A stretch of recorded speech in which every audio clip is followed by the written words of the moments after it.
Shalom sahabat-sahabat terbaik channel ini. Saudaraku, kita akan lanjut dengan pelajaran yang kedua dari seri pelajaran tentang kebenaran masa kini dalam kitab Ulangan. Pelajaran yang kedua berjudul Pelajaran dari Sejarah Musa. Dan saudaraku, sebelum kita lanjut, saya mau ajak kita tunduk kepala, kita berdoa. Kebenaran firman-Mu siap dipaparkan untuk kami. Berikan pengertian yang jelas untuk firman kebenaran yang akan kami pelajari saat ini. Kami percaya ini boleh membantu kami untuk mempersiapkan diri kami menghadapi hari-hari yang jahat yang ada di hadapan kami, sementara kami menunggu kedatangan yang kedua kali. Berfirmanlah Tuhan, kami siap mendengarkannya dalam nama Yesus. Amin. Ayat yang melandasi pembahasan kita saat ini diambil dari 1 Korintus pasal 10 ayat yang ketiga dan 4. Firman Tuhan berkata seperti ini. Mereka semua makan makanan rohani yang sama, dan mereka semua minum minuman rohani yang sama, sebab mereka minum dari batu karang rohani yang mengikuti mereka, dan batu karang itu ialah Kristus. Saudaraku, kitab Ulangan yang menjadi fokus pembahasan kita dimulai dengan informasi seperti ini. Inilah perkataan-perkataan yang diucapkan Musa. Perkataan dari Musa ini adalah pesan khusus untuk bangsa Israel. Dan kitab ini kita dapati didominasi oleh Musa dan keberadaannya, bahkan dari bagian awal pembukaan sampai pada kematiannya dicatat di dalam kitab Ulangan ini. Nah, kitab Ulangan sama seperti keseluruhan kitab yang lain dalam Alkitab, berisi juga tentang Yesus kita, Tuhan kita. Misalkan di sana juga dicatat bahwa Dialah yang menciptakan kita, bahkan menopang kita, menebus kita. Nah, dalam arti yang luas, kitab Ulangan juga menyatakan bagaimana Allah terus menciptakan, menopang, bahkan menebus umatnya pada saat-saat yang sangat genting dalam sejarah keselamatan. Kita bahas satu persatu poin penting. Yang pertama, pelayanan Musa. Keluaran 32 ayat yang ke-32 berkata, tetapi sekarang kiranya engkau mengampuni dosa mereka itu, dan jika tidak, hapuskanlah kiranya namaku dari dalam kitab yang telah kau tulis. Oh saudaraku, walaupun Musa tidak melakukan dosa pada saat itu di Kades Barnea, dia coba mengantarai orang-orang yang berdosa ini, bahkan bersedia untuk kehilangan nyawanya untuk kepentingan mereka. Sungguh sangat mencengangkan saudaraku jika Anda baca dalam Keluaran pasal 32 ayat 32 ini. Musa meminta Allah untuk mengampuni dosa mereka. Bahkan kata kerja yang sebenarnya adalah menanggung. Kenapa harus ditanggung? Itu berarti Musa mengerti konsekuensi dari dosa itu dan apa yang dibutuhkan untuk mendamaikan dosa itu. Sehingga dia meminta dengan sungguh-sungguh kepada Allah supaya menanggung dosa mereka. Hal itu Musa lakukan karena hanya inilah satu-satunya cara, bahkan dosa mereka tidak bisa diampuni jika tidak dilakukan dengan cara seperti ini. Saudaraku, sungguh luar biasa yang dibuat oleh Musa. Dan itulah juga yang dia lakukan oleh Yesus di kayu salib untuk saya dan saudara, untuk menanggung kesalahan kita semua. Yesaya pasal 53 ayat 6 menggambarkan bagaimana Tuhan telah menimpakan kepadanya kejahatan kita sendiri, kejahatan kita semua. Ini yang dibuat oleh Yesus. Musa mengantarai bangsanya, dan itu adalah contoh dari perantara sejati Yesus Kristus mengantarai saya dan saudara. Poin yang kedua, nubuatan yang digenapi. Nubuatan apa yang digenapi di sini? Ulangan 1 ayat yang ketiga, pada tanggal 1 bulan 11 tahun ke-40 berbicaralah Musa kepada orang Israel sesuai dengan segala yang diperintahkan Tuhan kepadanya demi mereka. Saudara, pada prinsipnya mereka sudah gagal di Kades Barnea ini. Musa kemudian mengirim mata-mata untuk memeriksa akan tanah Kanaan. Dan orang-orang menolak ajakan untuk merebut tanah Kanaan tersebut ketika mata-mata ini kembali dari Kanaan. Kepada mereka, pada akhirnya karena menolak, dikatakan bahwa mereka tidak akan masuk ke dalam tanah perjanjian seperti yang mereka harapkan. Dan berapa lama lagi mereka harus menunggu sebelum masuk? sesuai dengan jumlah hari yang kamu mengintai negeri itu, yakni 40 hari. 1 hari dihitung 1 tahun, jadi 40 tahun lamanya kamu harus menanggung akibat kesalahanmu, supaya kamu tahu rasanya jika aku berbalik daripadamu. Tepat saudaraku, 40 tahun setelah itu Allah telah memimpin Israel kembali ke Kanaan. Allah yang Maha Kuasa, Dia memenuhi janjinya dengan tepat. Saudaraku, sebenarnya itu bukan satu-satunya nubuatan atau peristiwa yang dinubuatkan oleh Allah dan kemudian tepat digenapi, benar-benar digenapi. Saudaraku, ada juga contoh-contoh nubuatan lain dalam Alkitab yang digenapi.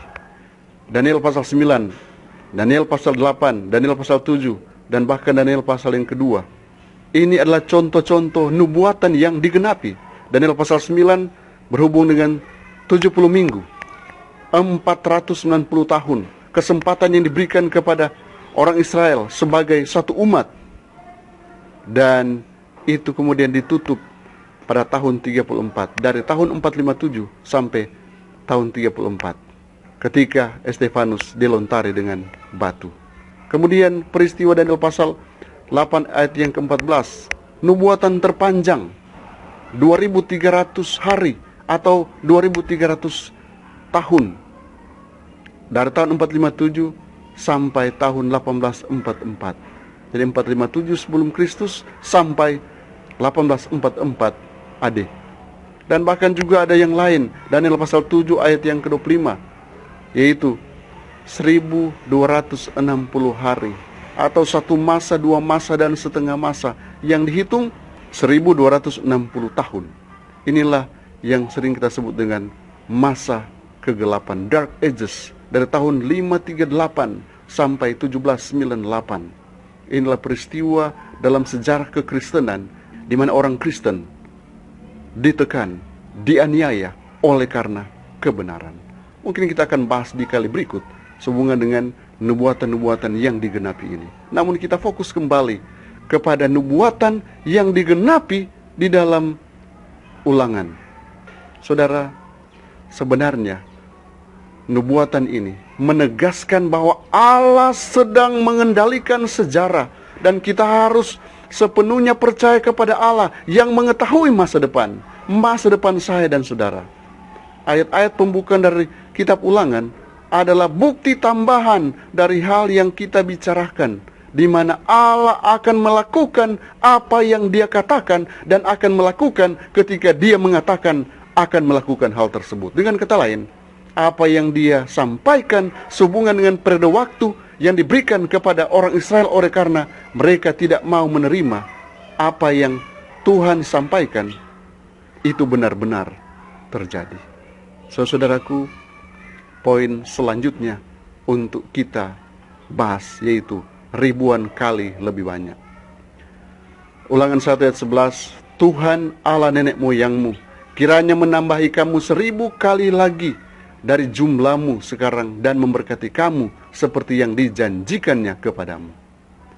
Setelah melalui perjalanan yang panjang di padang gurun, Musa ketika berbicara untuk Tuhan mengatakan, ketahuilah aku telah menyerahkan negeri itu kepadamu. Masukilah, dudukilah negeri yang dijanjikan Tuhan dengan sumpah kepada nenek moyangmu, yakni Abraham, Ishak, dan Yakub, untuk memberikannya kepada mereka dan kepada keturunannya. Ulangan 1 ayat 8. Walaupun Allah menghukum mereka, saudaraku, tetapi di sini kita bisa melihat kasih karunia Allah yang tak terbatas. Walaupun berada di tengah-tengah pengembaraan di padang belantara, mereka tetap diberkati. Nehemia 9 ayat 21 gambarkan seperti ini. 40 tahun lamanya engkau memberikan mereka makan di padang gurun.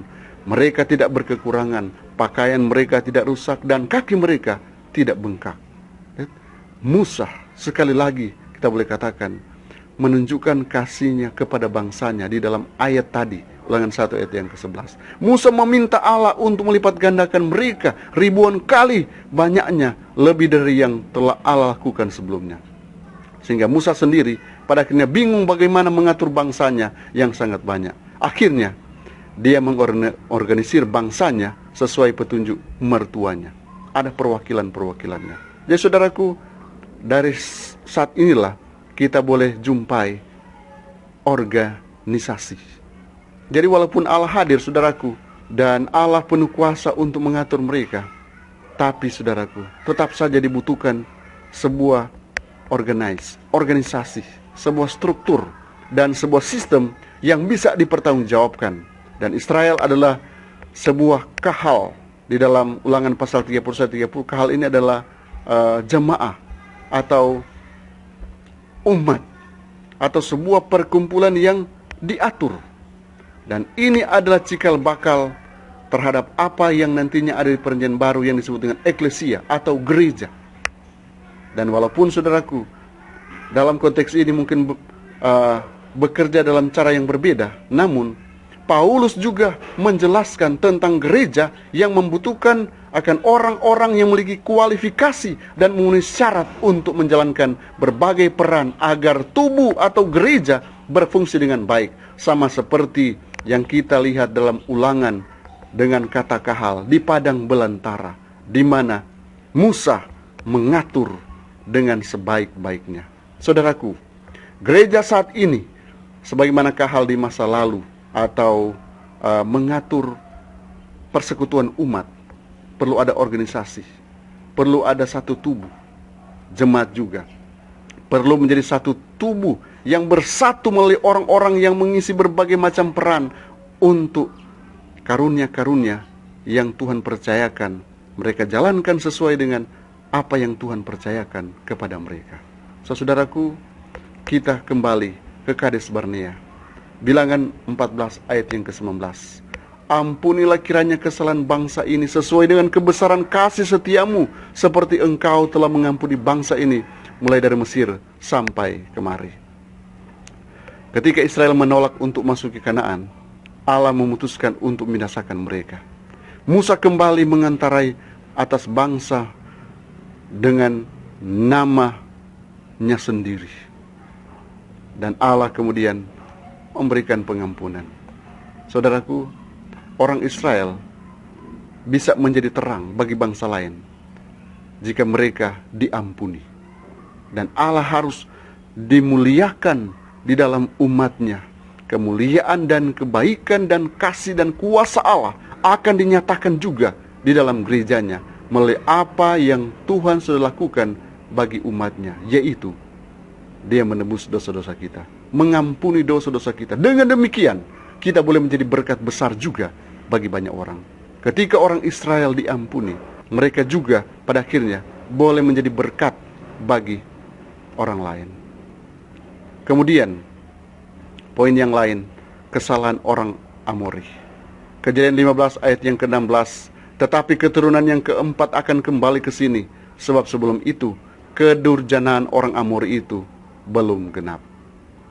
Saudaraku, berbicara tentang perang, kematian, dan kehancuran yang dibuat oleh orang Israel, inilah sisi lain dari penaklukan tanah perjanjian. Kehancuran itu sudah dimulai dengan tanah Zihon dan tanah Og. Anda buka dalam Ulangan pasal 2-3. Mengapa Tuhan izinkan pembantaian ini, saudaraku? Ulangan 2 ayat yang ke-30.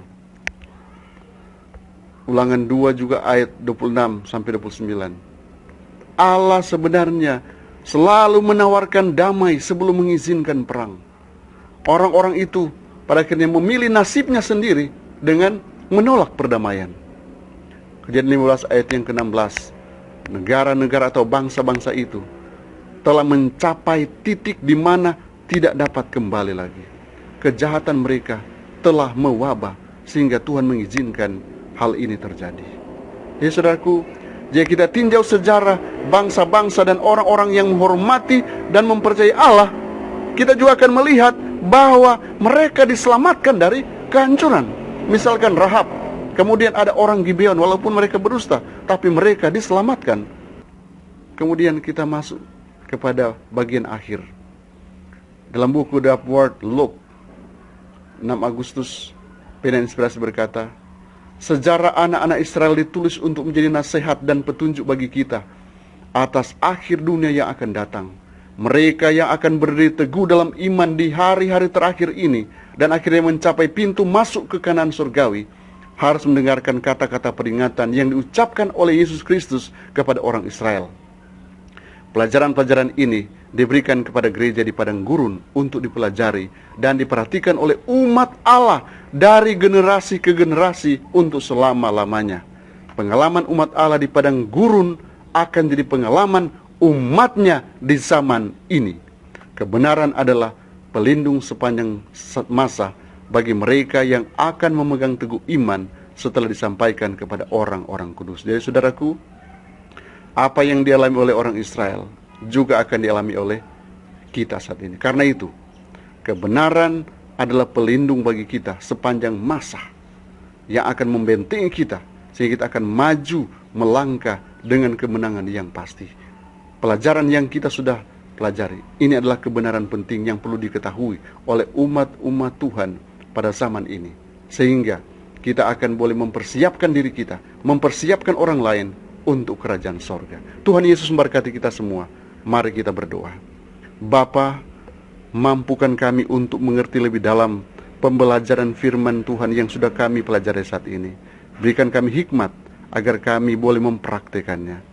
Terima kasih Tuhan untuk janji penyertaan bagi kami. Terima kasih untuk janji berkat-Mu yang akan kami alami setelah kami praktekkan akan kebenaran firman Tuhan ini. Mampukan kami untuk menjadi berkat besar bagi banyak orang. Inilah doa hamba-Mu, memohon berkat untuk umat-umat Tuhan, hanya dalam nama Yesus Tuhan dan Juru Selamat kami. Amin. Tuhan Yesus memberkati kita semua.